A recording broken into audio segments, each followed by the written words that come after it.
네, 우리 말씀 보겠습니다. 마태복음 21장 1절에서 11절입니다. 마태복음 21장 1절에서 12절인데 6절에서 9절 우리 합독하겠습니다. 6절에서 9절 시작. 제자들이 가서 예수께서 명하신 대로 하여 나귀 새끼를 끌고 와서 자기들의 겉옷을 그 위에 얹음에 예수께서 그 위에 타시니 무리에 대하시는 그들의 겉옷을 길에 펴고 다른 이들은 나뭇가지를 베어 길에 펴고 앞에서 가고 뒤에서 따르는 무리가 소리 높여 이르되 호산나 다윗의 자손이여 찬송하리로다. 주의 이름으로 오시는 이여 가장 높은 곳에서 호산나 하더라. 아멘. 우리 오늘 말씀의 제목은 나귀 새끼를 타신 예수님의 모습. 나귀 새끼를 타신 예수님의 모습. 참 우리 오늘 본문 말씀 보면은 예수님이 백마를 타고 거창하게 폼 잡고 오셨으면 좋겠는데 막 나귀 새끼 한 번도 짐도 안 매보고 물건도 안 날라본 그 나귀 새끼를 조그만 걸 타와서 예수님 발에, 제 생각입니다만 예수님 발에 걸려지신 거예요. 자기가 너무 오래가지고 나귀 제가 직접 보진 않았지만 그 얼마나 힘주고 앉았었겠어, 그죠? 그 어린 새끼. 아이고 그래 이런 거 보면 나귀 새끼를 타셨다. 이거는 우리나라에서는 지금 안 맞습니다. 이게 우리나라에서는 그야말로 뭐 말을 타든지 뭐 좋은 거 어때 그렇게 타지만은 우리나라는 나귀가 잘 없기 때문에 나귀 새끼 하면 이스라엘 사람들은 나귀 새끼라 하면 의미를 알고 있고 오늘 1절에서 11절 예수님 말씀 보면 제가 이렇게 말씀 준비하면서 예수님의 입장에서 예수님의 마음에서 오는 소리 없는 소리 없는 눈물, 울음소리가 없는 눈물을 흘리 속에서 막 울고 있는 예수님의 모습 있잖아요. 그게 짠하게 느껴지는 거예요. 호산나 다니자 우리 막 좋은데 내 생내를 성공시켜줄 거고 나 잘살해줄 거고 나 막 우쭐하게 해줄 거고 모든 걸 해결해줄 전능자이신 하나님 나의 왕이 되시옵소서 얼마나 호산나를 부르는데 예수님이 속으로 울고 계시는 그런 예수님의 모습을 나는 예수님을 나의 왕으로 내 인생에 오시기를 원한다면 흰말을 타고 온 성리의 예수님이신가? 하나님의 낙이라는 것은 하평이고 왕의 뜻이거든요. 물건의 평화의 뜻이는 예수님 한 거잖아요. 하나님 관계와 우리 관계가 화평을 이루고 평강을 누리고 또 세상에 무거운 짐을 지고 있는 이것은 제일 대표적인 것은 죄와 저주와 사망의 무거운 짐이에요. 그걸 해결하셔 오신 나귀 새끼를 타신 예수님이에요. 내가 나귀 새끼 되어줄게. 그 말이거든요. 이제 그런 거 보면서 나의 방식으로 내가 원하는 방식으로 예수님이 나의 인생의 왕으로 오셨는가? 안 그러면 예수님의 방식으로 내 인생의 왕으로 오시는가?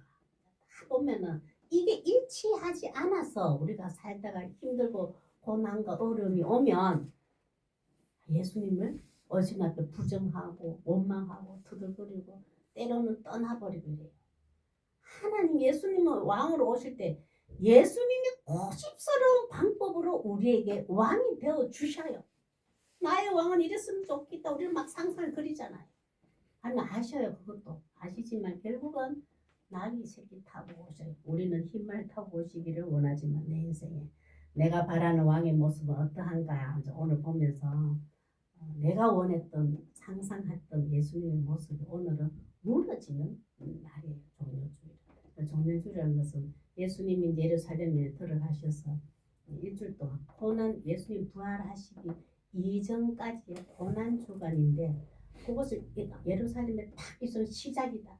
지금은 십자가의 사건 시작이다. 이걸 종료주의라고 그래요.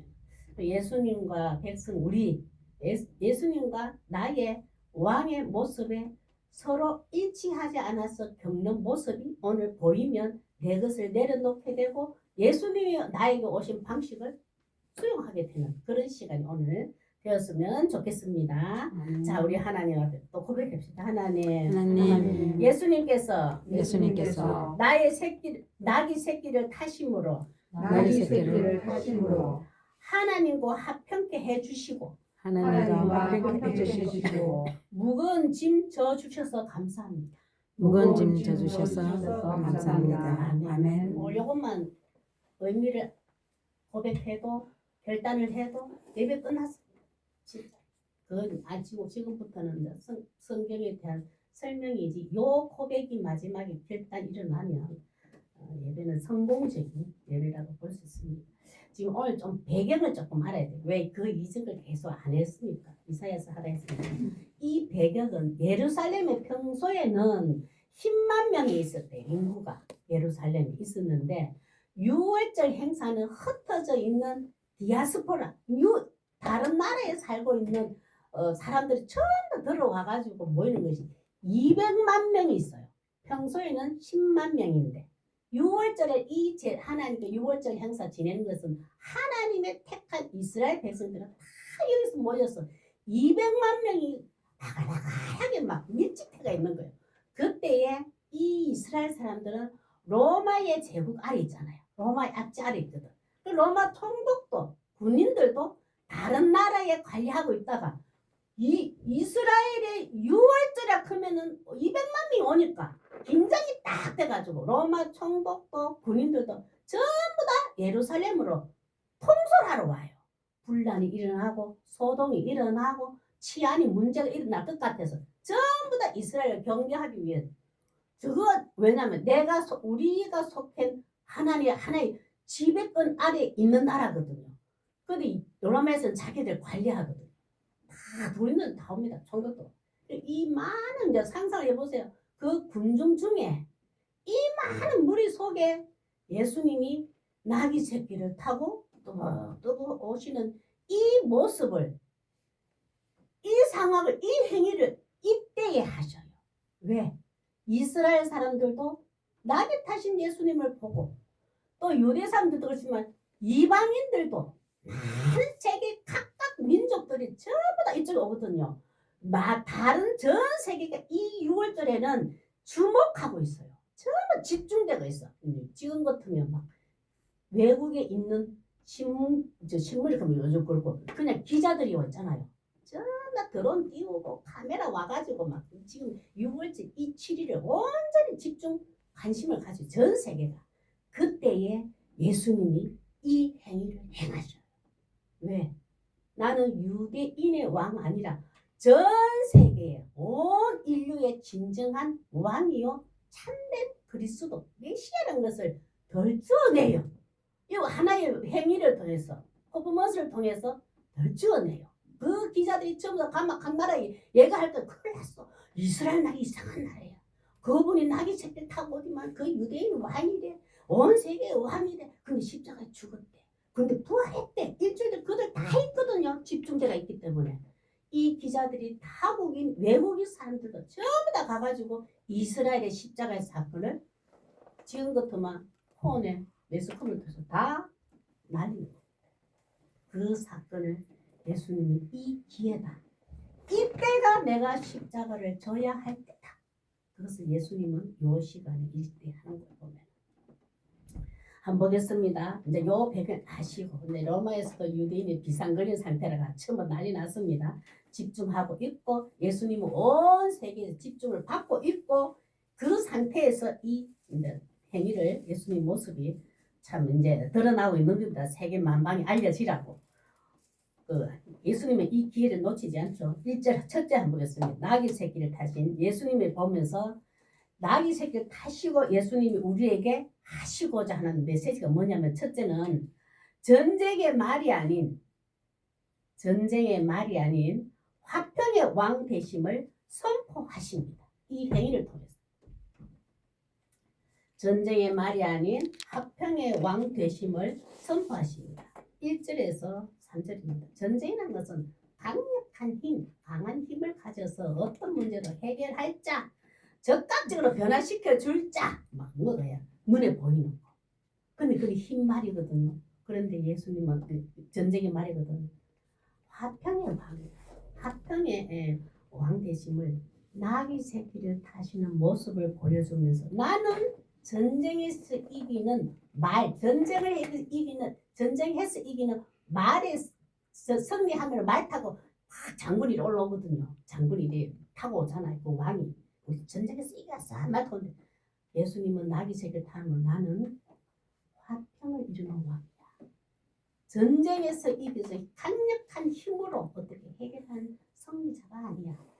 그걸 보여주기 위해서 이 생일을 합니다. 1절에서 3절 한번 보겠습니다. 1절 3절 시작. 그들이 예루살렘에 가까이 가서 감람산 벳바게에 이르렀을 때 예수께서 두 제자를 보내시며 이르시되 너희는 맞은편 마을로 가라. 그리하면 내 인나귀와 새끼 나귀가 함께 있는 것을 보리니 풀어 내게로 끌고 오라. 만일 누가 무슨 말을 하거든 주가 쓰시겠다 하라. 그리하면 즉시 보내리라 하시니.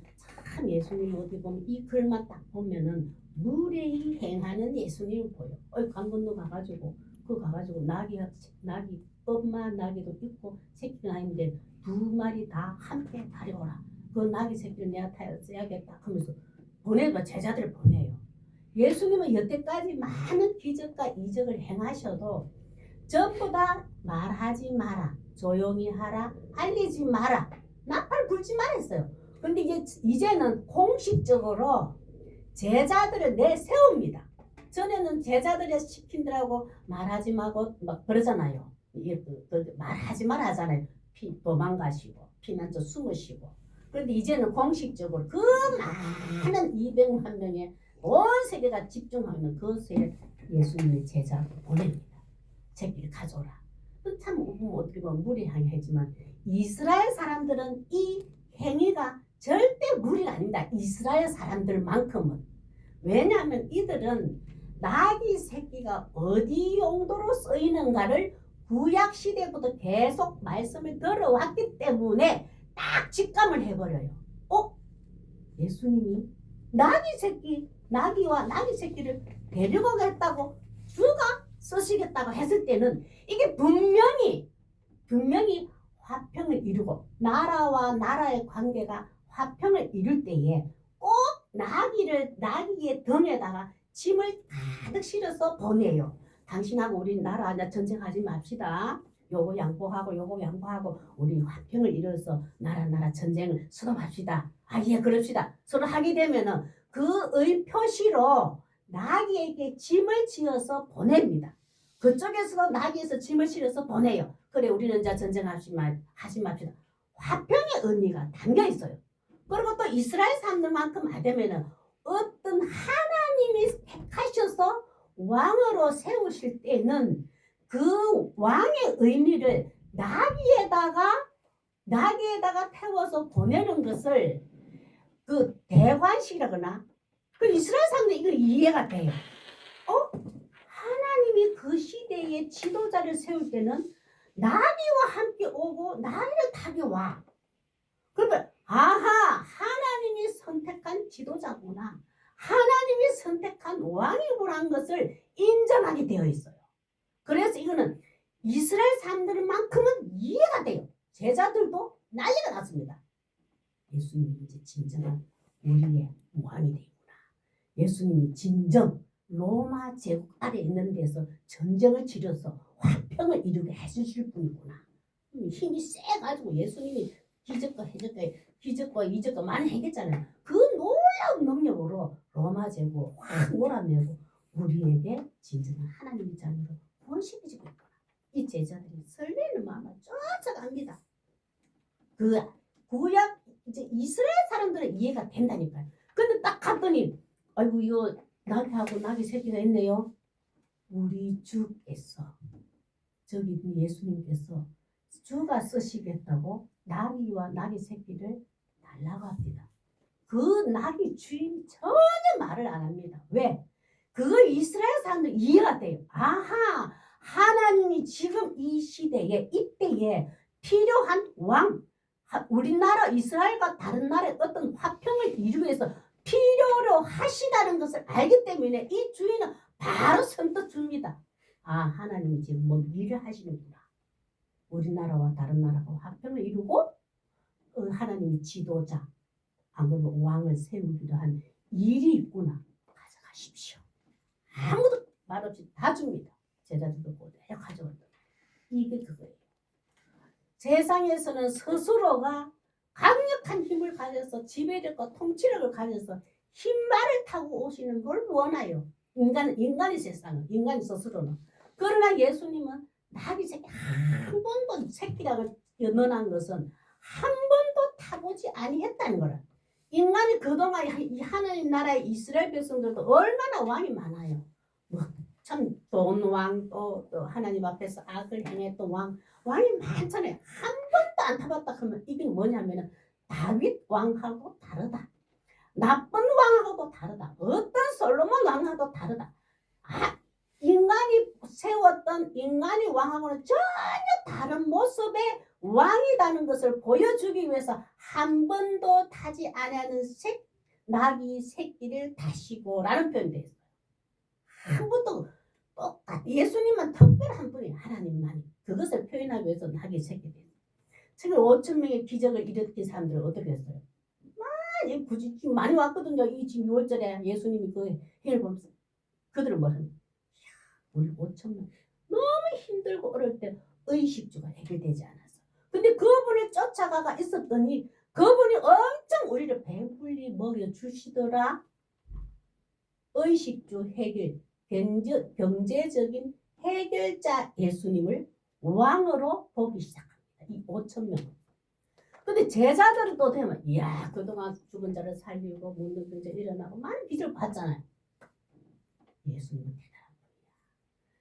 로마 정권에서도 할 수 없는 생명을 살리는 특별한 기적을 한 저 강력한 하나님을 위임받았으니 저분을 통하여서 정치적으로 로마 압제에서 우리는 자유를 주시겠구나. 생명을 죽은 자도 살리는 그 능력이 예수님 속에서 저게 진정한 우리의 왕이구나.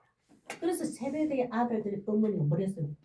예수님 정치적으로 이 로마를 다 물려내고 진정한 왕이 된다면 강력한 왕이 된다면 우리 아들 좌편 우편 장관 국무총리 하나씩 주시옵소서. 제자들은 그 마음으로 예수님이 진정 왕으로 오신다고 바라고 있어요. 5천 명은 의식주 해결자, 경제적으로 성공시키줄 자, 이스라엘 사람들은 강력한 부양을 주실 자. 제자들은 그 많은 기적을 봤지만 정치적으로 완전 다윗보다 더 훌륭한 행정 정치를 잘하시는 왕으로 받아들여요. 그래서 이들은 설레입니다. 이 나귀 새끼 들고 와가지고 너무 예수님하고 다른 왕의 모습을 상상하고 있는 거예요. 예수님, 우리는 어떤 예수님을 내가 상상하고 있나요? 5천 명의 배불리 먹었던 예수님, 그 예수님 따라 먹었던 그 5천 명의 사람에 내가 속해 있는가? 제자들이 지금 예수님을 바라보는 원하는 왕의 모습으로 바라보고 있는가? 이 두 가지의 모습이 우리 다 있습니다. 다 있어요. 이 두 가지는 진정한 왕, 하나님이 내 생명의 구원자, 죄와 저주와 사망에서 구원하실 전능자이신 왕 되심을 믿는 것이 먼저입니다. 이것이 먼저 되고 나면은 의식주, 정치적, 이건 하나님 때에 하나님의 방법을 해주시는 거예요. 예수님이 왕이고 나는 그의 백성입니다. 이 관계가 더 유지되는 게 우선이다. 예수님은 상반된 말씀하십니다. 여기서는 이 말씀이 아니고 예수님께서는 나에게 어떤 왕이 되시고자 오셨는가? 이거 지금 5천 명과 제자들의 이 모습이 아니고 이 설레는 모습이 아니고 로마서 8장 2절 한번 보겠습니다. 이것 때문에 예수님이 나귀 새끼를 타고 내 인생의 왕으로 오셨다고요. 이것 때문에 8장에 로마서 8장 2절입니다. 시작. 이는 그리스도 예수 안에 있는 생명의 성령의 법이 죄와 사망의 법에서 너를 해나가였습니다. 예수님이 이것 때문에 새끼를 지금 타고 온 거야. 많은 군중들아, 제자들아, 나는 너희들을 죄와 저주와 사망의 그늘 아래 있는 데서 진정한 자유를 주려고 나는 나귀 새끼를 타고 왔다. 예수님은 그 모습을 우리에게 보여주시는 거예요. 영생을 주시고자 오신 나의 왕 예수 그리스도를 믿는 백성 되시길 바랍니다. 우리 두 번째 한번 볼까요? 나귀 새끼를 타신 예수님의 모습. 두 번째는 예언된 말씀이 현실에 이루려 하심을 이루려 하심을 보게 하십니다. 근데 예수님은 지금 성경에서는 신약의 예수님이 구약의 성경 말씀 그대로 현실에 실체로 오셔서 행하시고 그대로 하셔요. 이루시고 계셔. 그러면 그 성경에 머물러 있는 예수님인 거 아니에요.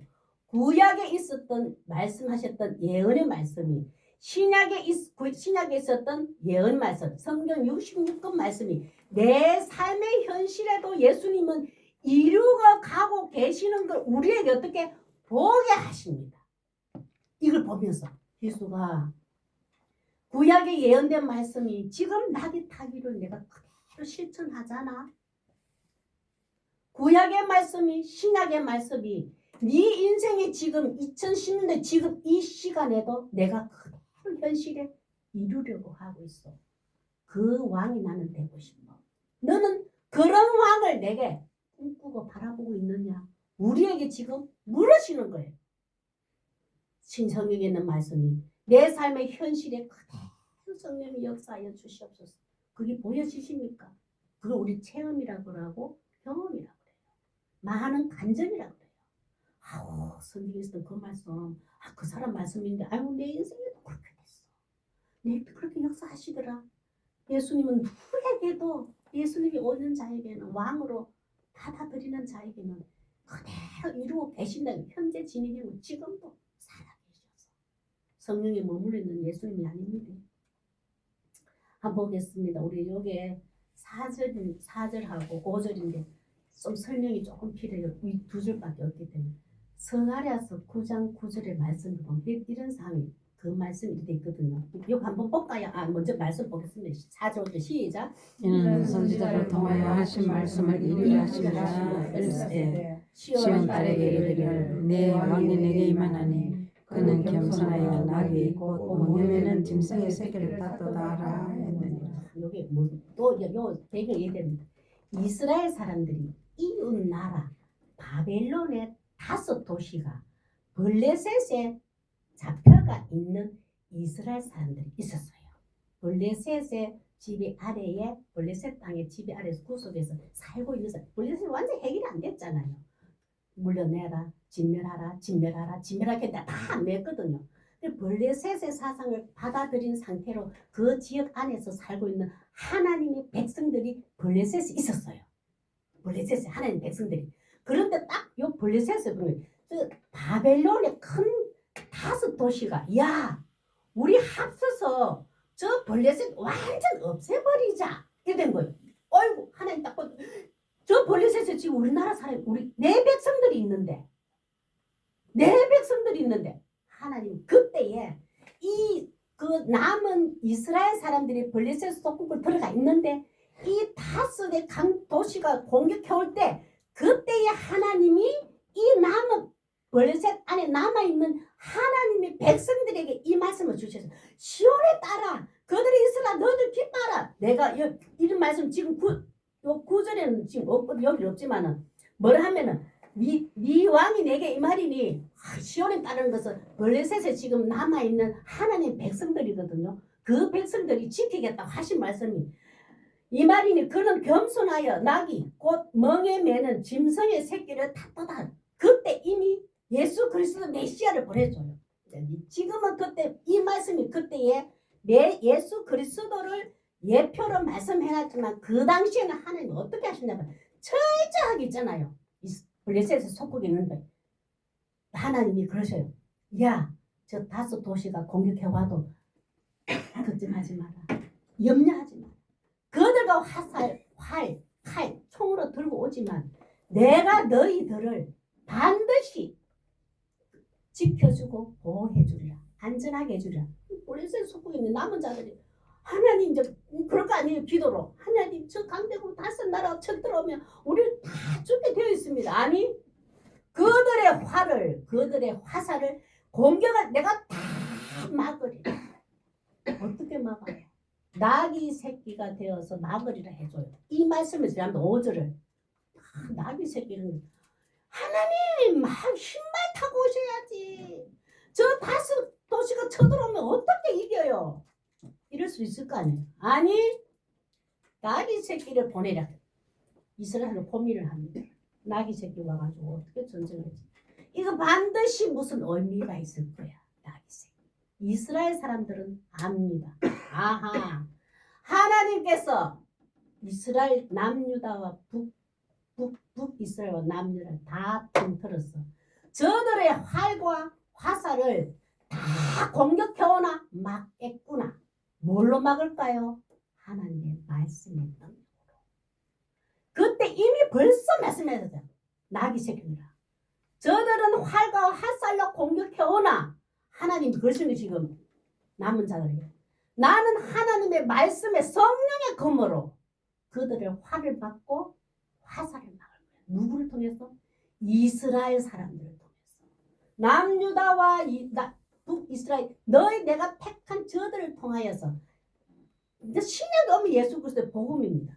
그때는 하나님이 철저하게 이스라엘 사람들을 통하여서 그들의 활과 화살 공격을 막아버리고 안전하게 이들을 구해준 역사가 있어요.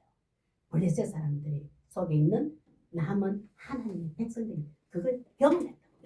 어느 순간 하나님의 방법대로 뭐 개울이 바람이 불고 나니까 하나님의 방법대로 이 다섯 나라가 공격하지 못하고 모두 물러나고 고스란히 하나님이 블레셋 속국에 있던 남은 하나님 백성들은 생명이 다 보존이 됩니다. 그 역사가 스가랴 9장에 일어났거든요.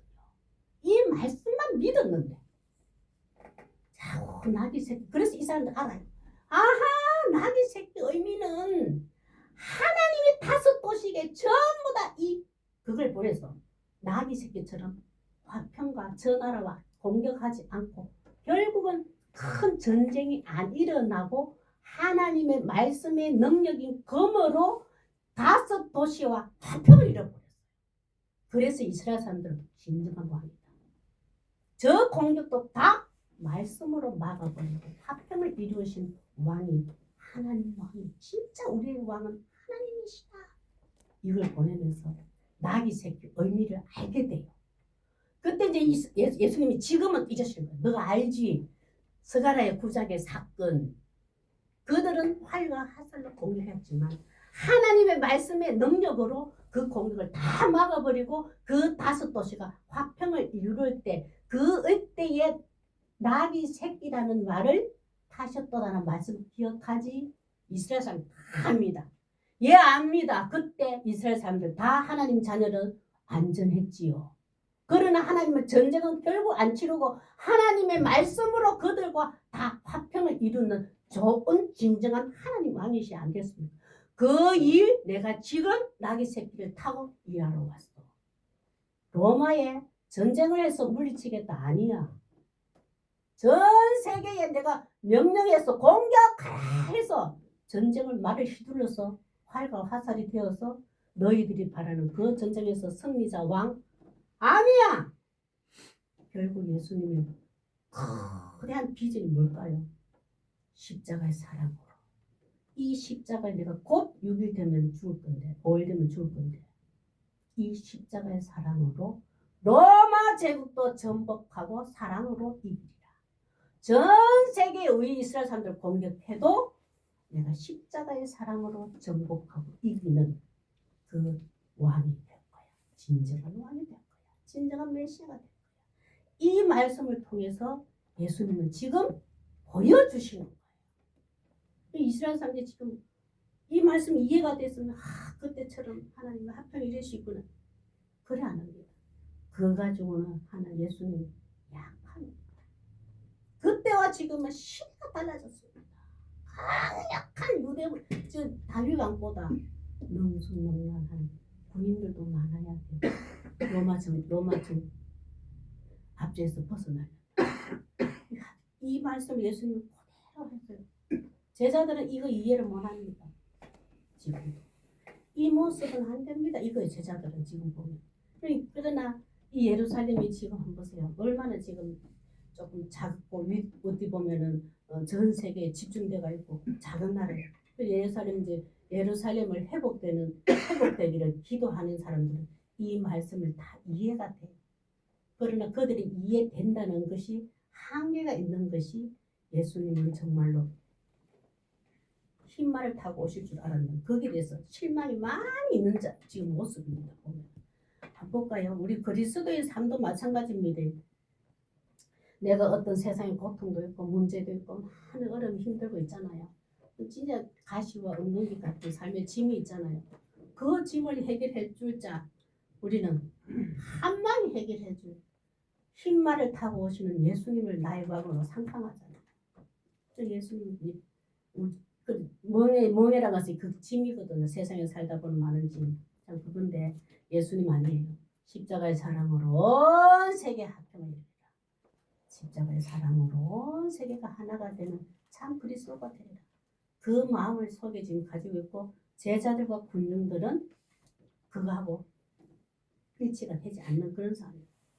우리 요한복음 그 예언된 이 성경 말씀은 그대로 내 삶 속에서도 예수님을 겸손하게 동행하고 이루고 계시는 중인 걸 우리가 느껴져야 됩니다. 요한복음 5장 39절 이루고 참말 우리 많이 봤던 거 시작. 너희가 성경에서 영생을 얻는 줄 생각하고 성경을 연구하거니와 성경이 곧 내게 대하여 증언하는 것입니다. 성경을 연구한다 그러면 막 성경을 뭐 추석 찾고 원본 찾고 뭐 찾고 이 성경 연구 맞아요. 그거는 말씀을 전해야 할 자의 몫이에요. 그러나 이어서 성경인 것은 우리는 예배 드릴 때 성경 연구가 다 들어갑니다. 성경이라는 것은 예수님을 계속 내가 조금씩 알아가는 거 있잖아요. 아이고 창세기부터 요한계시록 끝까지 전부 다 예수님을 소개한 거네. 예수님을 말씀하시고자 하는 이런 사건을 기록해놨네. 그게 보여지고 들려지면 나는 이미 예배에 성경을 연구하고 예수님을 깊이 묵상하며 깨달아가고 알아가고 있는 좋은 그리스도인, 정상적인 그리스도인. 그 예배는 성경 연구 시간이에요. 어떻게 보면 예수님에 대해서 계속 더 알아가고 더 조금씩 알아가고 폭넓이 깊이 알아가는 게 예배예요. 그런 기적들이 내 인생에도 내 삶에도 내 가정에서 조금씩 일어나는 것을 예수님 어떻게 보여주시고자 하잖아요. 이 일 저 사람에게만 적용되는 거 아니야. 너에게도 지금 이루고 싶어. 예수님 그 일 제에게도 역사해 주시옵소서. 우리의 반응이 그래야 돼요. 마태복음 11장 29절에서 30절 한번 보겠습니다. 우리가 살면서 겪는 많은 문제들이 짐인데 예수님 한번 보세요. 십자가의 사랑으로 정복하고 이기게 해주시겠다잖아요. 흰말을 타서 전쟁을 이기는 게 아니고 시작. 수고하고 무거운 짐진 자들아 다 내게로 오라. 내가 너희를 쉬게 하리라. 나는 마음이 온유하고 겸손하니 나의 멍에를 메고 내게 배우라. 그리하면 너희 마음에 힘을 얻으리니 이는 내 멍에는 쉽고 내 짐은 가벼움이라. 모든 어려움과 환경과 나의 원수가 되고 나를 어떻게 했던 사람이든 관계든 모든 것도 어떻게 하라? 예수님의 십자가의 사랑으로 그를 다스리고 정복해봐라. 서로가 합평을 이루게 돼 있다. 우리가 누군가 화해를 하고 누군가 십자가의 사랑을 내가 했다 하지만 결말이 어떤 열매가 맺힌 줄 아세요? 그 사람과 나의 관계가 좋아집니다. 화평이라는 열매가 맺혀져요. 근데 억지로 화해했어. 억지로 막 용서했는 척에 꽃도 없고 열매도 없습니다. 예수님 그러잖아요. 십자가의 사랑으로 정복해라잖아요. 정복, 이겨라, 다스리라. 그러면 반드시 그 열매는 화평이라는 열매가 맺히게 되어 있습니다. 특히 사람들과의 관계도 꼭 그렇게 해요. 그게 안 되거든 하나님 이 화평이 저에게는 없습니다. 오늘 저도 이제 장로님 찬양할 때 십자가에 죽자했는데 뭐안 죽여가지고 지금 오늘도 다른 것도 한 가지 안 죽여진 게 있어가지고 다른 것도 있지. 그러나 지금 급하게 안 죽여진 게 딱 생각나가지고 그거 죽여주시옵소서. 포스코에 용광로에 던져 주시옵소서. 성령의 불로 소멸. 그렇게 기도했습니다. 이거 하나님이 해결해 주실 줄 믿습니다. 참 그만큼 내 속에 있는 거 이게 십자가의 사랑으로 정복이 안 돼. 십자가 사랑 온유와 함정인데 그 사람을 사랑하게 되고. 근데 그게 안 되고 말은 했는데 안 되는 거 있잖아요. 그게 제 속에 있는 게 보여지는 거예요. 한 개씩 한 개씩. 자, 우리 성경의 모든 말씀이 지금 현실에도 역사하심을 믿으시길 바랍니다. 우리 세 번째 한번 볼까요? 나귀 새끼를 하신 예수님의 모습. 백성들의 소동 속에서도 흔들리지 않고 구원의 길을 걸어가십니다.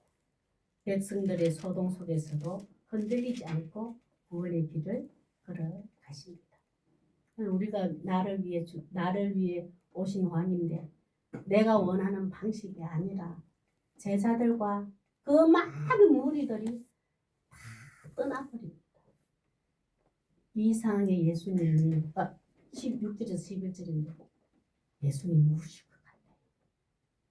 그러니까 나도 이 말씀을 준비해서 나도 예수님 눈물 많이 흘리게 하셨네. 예수님을 십자가에 두 번이 아니고 진짜 많이 박았네. 내가 박았네. 그 생각이 마음이 내 모습을 보게 됐는데 내가 원한 왕의 모습이 예수님이 아니어서 내가 너무 실망했거든. 예수님 이럴 수 있습니까? 자, 그걸 한번 보면서 우리 이 시대의 사람들과 지금 나의 삶을 어떻게 예수님을 나는 바라보고 있는가? 이들처럼 보고 있는가? 지금은 내가 정말 거듭나서 진짜 예수님이 나의 왕으로 진정한 왕, 평강의 왕으로 보고 있는가 한번 점검하는 시간도 되었으면 좋겠습니다. 예수님과 우리하고 너무 이제 대조적으로 있는 말씀이 오늘 말씀이에요. 예수님만 우셨어요. 위에 보면 표현 안 되지만 근데 성령이 오셔서 깨닫게 해주셨기 때문에 이 사건이 우리는 지금 이해가 되는 겁니다. 6절 한번 읽어볼까요? 지금 한번 보세요. 얼마나 지금 공개적으로 왕을 모든 퍼포먼스 그렇잖아요. 이 행위가 왕인데 하나님 보내신 왕이 많잖아요. 그런데 뭔가 이제 큰 이스라엘의 큰 대사건 역전이 일어나리라. 이제 로마도 다 물러가고 역전이 일어나리라. 우뚝 서리라 기대를 했던 많은 사람들 앞에 그들이 뭐라 합니다. 우리의 왕이 이렇게 되어 주십시오라고 하는 게 이제 나옵니다. 6절 한번 볼까요? 제자들은 어떻게 하는 시작. 제자들이 가서 예수께 명하신 대로 하여 나귀와 나귀 새끼를 끌고 와서 자기들의 겉옷을 그 위에 얹으며 예수께서 그 위에 타시니. 예수님 맞습니다. 예수님 진정한 왕, 다윗 왕 시대에 그 나라의 이스라엘 백성들처럼 그때처럼 다시 재현해 줄 왕 예수님을 제자들은 확 믿어버려요. 역사 뒤집어지게 보여 이제. 꼼짝 마라 로마 군인들아, 너가 아무것도 아니다 이제 진정한 왕 왔어. 이래가지고 그들이 겉옷을 그 마귀 등에 우리를 왕 진정한 다윗 왕, 다윗 시대의 왕 그보다 더 좋은 이스라엘 백성들 나를 재현시켜 주십시오.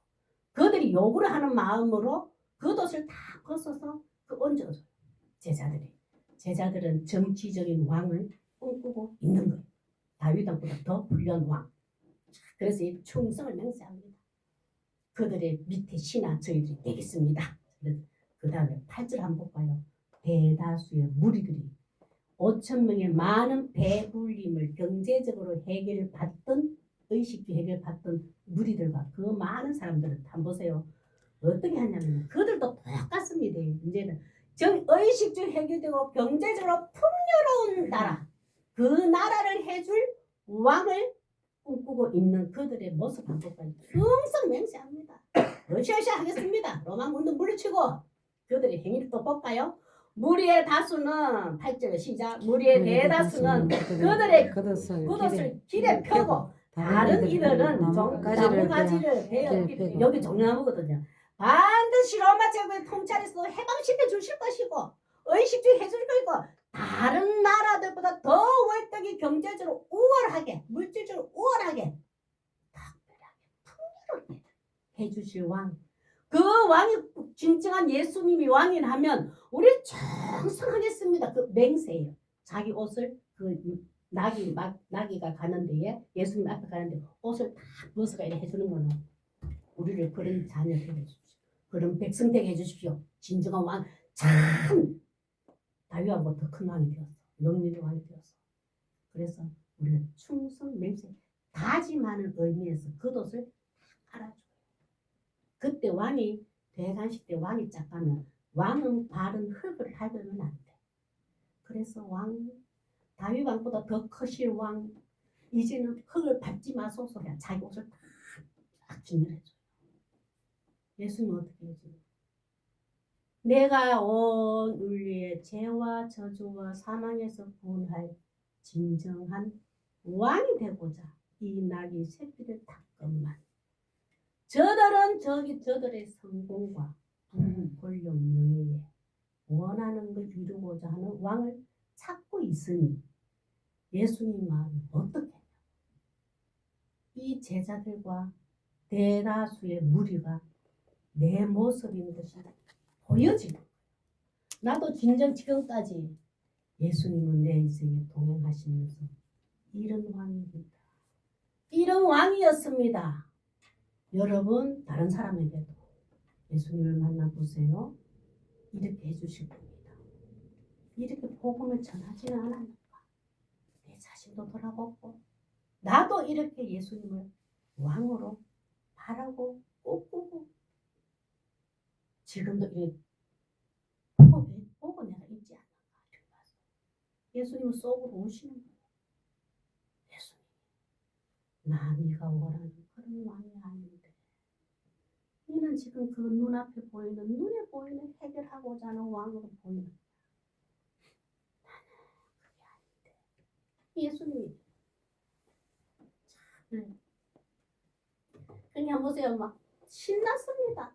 이 설레는 마음으로 기대하는 마음으로 이 지금 현실에서 로마의 정권에서 경제적인 풍요로움을 해결할 왕으로 그래서 구절을 이렇게 소리 높여 부릅니다. 시작.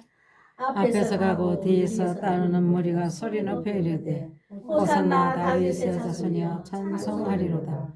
주의 이름으로 오시는 이여 가장 높은 곳에서 호산나다. 말씀이 맞거든요. 이 찬양이 맞아. 그러나 그 중심의 본질이 어떤 왕이냐의 속성이 일치하지 않아. 다르다. 그래서 예수님은 마음이 얼마나 아프겠어요. 그런데 그때에 가만히 있겠어요. 지금 유대 지도자들이 지금 계속 예수님을 어떻게 무슨 거리를 만들어서 잡아서 돌로 쳐 죽일까 궁리하고 있는 지도자들이 가만히 있겠어요. 그 온 세계가 집중돼가 있고 프레시가 터지고 난리가 났는데 생방송으로 지금 전해지고 있는데 지도자들이 와 소동을 피우는 난리가 났습니다. 10절 한번 볼까요? 시작.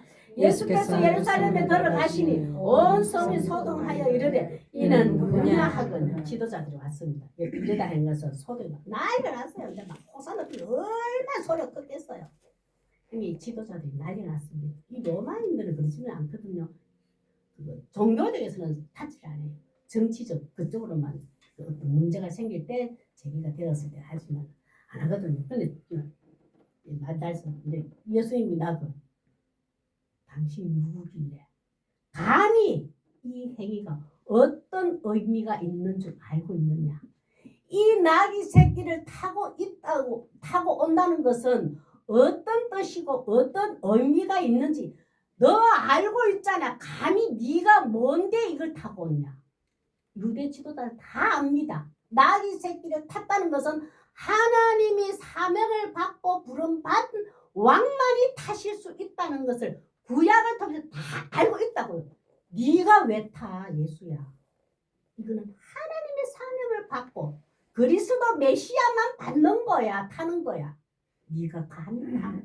옆에 있는 많은 소동하는 사람들이 이 지도자들이 여기 와서 멈춰라. 조용히 하라. 이 소동하지 마라. 난리가 났습니다. 그런데 예수님이 이 말을 침몰하셔요. 예수님 지도자들 어떻게 해요? 강하신 능력으로 크게 보안 질서를 닥쳐거든지 어떻게 해줘야 되잖아요. 예수님 아무 말씀도 안 하세요. 이 집중 군중들 난리가 났는데 진정 말고 난리 났는데 그때 이때 예수님은 더 끔찍도 흔들리지 않아요. 백성들이 소동이 일어나고 유대자들 많은데 그때 이 환경에서 예수님은 흔들리지 오늘 제목이 흔들리지 않고 구원을 위해 뚜벅뚜벅 걸어가십니다. 온 세계 사람들이 집중되어 있을 때 내가 이 십자가의 사건을 반드시 온 인류를 구원하기 위해서 행해야 되겠다. 이때구나라를 확신하게 되고 더합니다. 예수님은 한번 보세요. 누가복음 19장에 40절 있어요. 이 사람들이 멈춰라 소동 그만 일으키려 하지만 이 나의 호산나 부르는 나 부르시는 이유가 있어요. 이건 하나님의 사명을 받고 오실 메시아 그리스도임을 하나님 예수님께서는 온 인류 왕 되시니까 침묵합니다. 왜냐하면 이들이 이렇게 하지 않으면 나 호산나 다윗의 자손이 이렇게 하지 않으면 누가 한다고 했어요? 누가복음 19장 40절 시작. 대답하여 이르시되 내가 너희에게 말하노니 만일 이 사람들이 침묵하면 돌들이 소리 지르리라 하시니라. 이 주사명은 나 호산나 다윗의 자손이 호산나 나를 구원 우리를 구원하소서 이스라엘을 구원하소서 그 말이거든요. 이렇게 이 사람들이 소동을 지키지 않으면 크게 외치지 아니하면 돌들이라도 소리 지르겠다. 반드시 왜? 예수님은 하나님 보내신 왕이니까. 근데 참 보세요. 이 상황을 때 그러면 제자들과 많은 무리들은 우리 편이 되어서 예수님이 변명을 해주든지 지금까지 왔는 걸 한 봐라. 내가 진정한 왕이다. 서갈에서 부정하라. 더 진정한 왕이 나라니까 설득을 시키죠. 설명해줘야 되잖아요. 예수님 입 딱 다물고 제자들과 무리들이 이제 소치배시기 시작합니다. 왜? 계속 호산나라고 왕성왕성 했다가는 소동을 일으켰다는 유대 지도자들에 의해서 우리가 소동을 일으킨 자로 공격이 들어오고 위협이 들어와요. 많은 공회와 예루살렘에서 일어나는 어떤 일들에 들어가지도 못하고 많은 불이익을 당하게 돼요. 그래서 그들이 예수님 왜 우리 편 안 되어주시지? 왕이라 하셨는데 예수님 침묵하고 계시지. 이들이 서서히 멀리 그 호산나가 잠잠해지면서 예수님 곁을 떠나가기 시작합니다. 계속 호산나 했다가는 우리나라 지금 유대 지도자들 내가 속해 살고 있는 데서 불이익이 너무 많으니까 소동 일으키고 참 보면 예수님 공격하라 싸우자 흰말의 모습을 하면 얼마나 좋아. 시원하지가 않아요. 그랬더니 한번 보세요. 11절 이 무리들이 제자들 똑같습니다. 이 무리들 결국 십자가에 못 박아서까지 가버려요. 이 서서히 호산나가 잠잠해지고 떠나는 거예요. 한번 보세요. 다윗 왕처럼 최고의 백성 이스라엘 사람들을 다시 우뚝 서게 해주고 환경을 변화시켜줄 왕으로 알았는데 이 딱 다물고 끝까지 나귀 새끼만 타고 있으니까 그들이 오해를 합니다.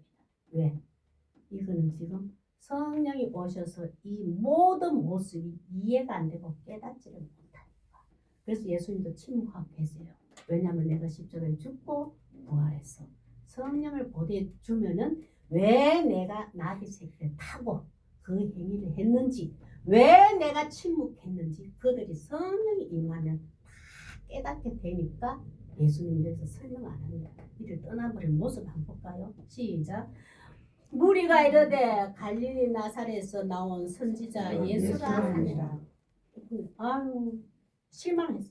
무리들이 이 제자들 똑같습니다. 다 떠납니다. 아 우리 다윗 왕처럼 그 시대처럼 새로운 세대가 재현될 줄 알고 더 강대국 될 줄 알았는데 아우 다윗 자손 중 왕가 중에 그냥 한 선지자밖에 안 되네. 우리 편도 안 들어주고 유대 지도자를 저 멈춰라 한다고 거기에서 항의도 못하고 이기지도 못하네. 힘없네. 진정한 우리가 코됐던 왕이 아니네 하고 전부 다 떠나버립니다. 여기 11절까지 썼대. 예수님은 하나 속으로 눈물 없는 소리 없는 눈물. 뒷모습 보고 안 우시겠어요. 예수님 눈물 안 해도. 왜 예수님은 그래도 그들을 미워하지 않습니다. 왜? 성령이 임하면 이 지금 상황을 그들이 깨닫고 이해되고 나중에는 나를 영접할 거니까. 내가 왜 하평의 왕으로 왔는지, 내 진정한 하나님 보내신 그리스도인지 그들이 그때는 알게 될 거니까. 우리도 예수님 마찬가지입니다.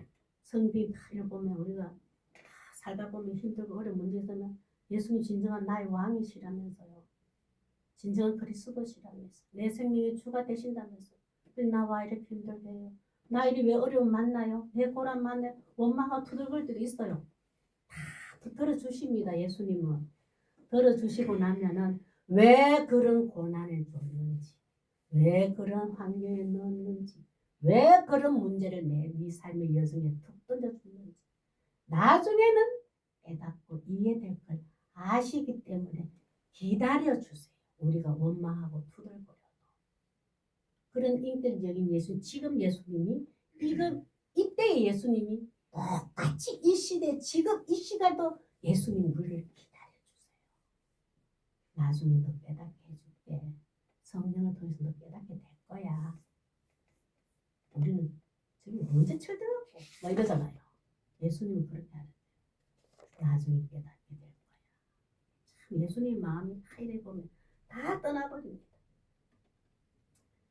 지금은 전쟁의 승리자 왕이 아니라 오해해도 성령이 오시면 십자가에 죽고 부활이 나를 살리심을 깨닫기 때문에 침묵하고 계십니다. 참 그렇습니다. 예수님 마음을 한번 볼까요? 누가복음 19장 41절 2절 보면 예수님이 우시고라는 게 잘 없는데 여기도 있어요. 보겠습니다. 41장 42절 시작.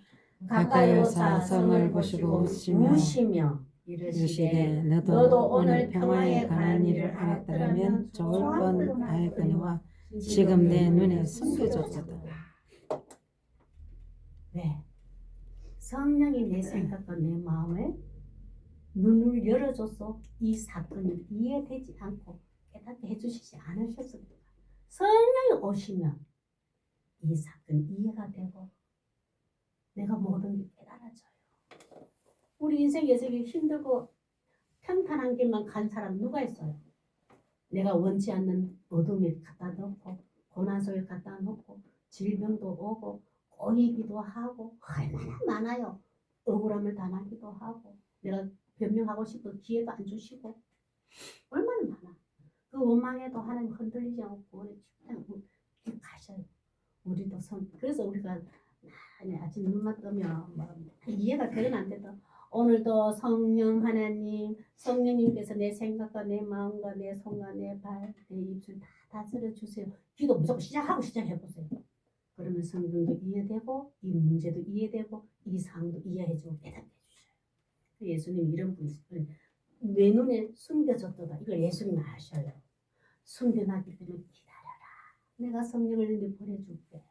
성령이 네 마음속에 임하면 이 모든 문제의 상황이 이해될 거야. 그래서 우리는 성령을 사모해야 돼. 나는 따라가는 자가 되면 됩니다. 자, 우리는 나귀 새끼를 타신 예수님 모습을 보면서 오늘 우리 말씀을 생각하면서요.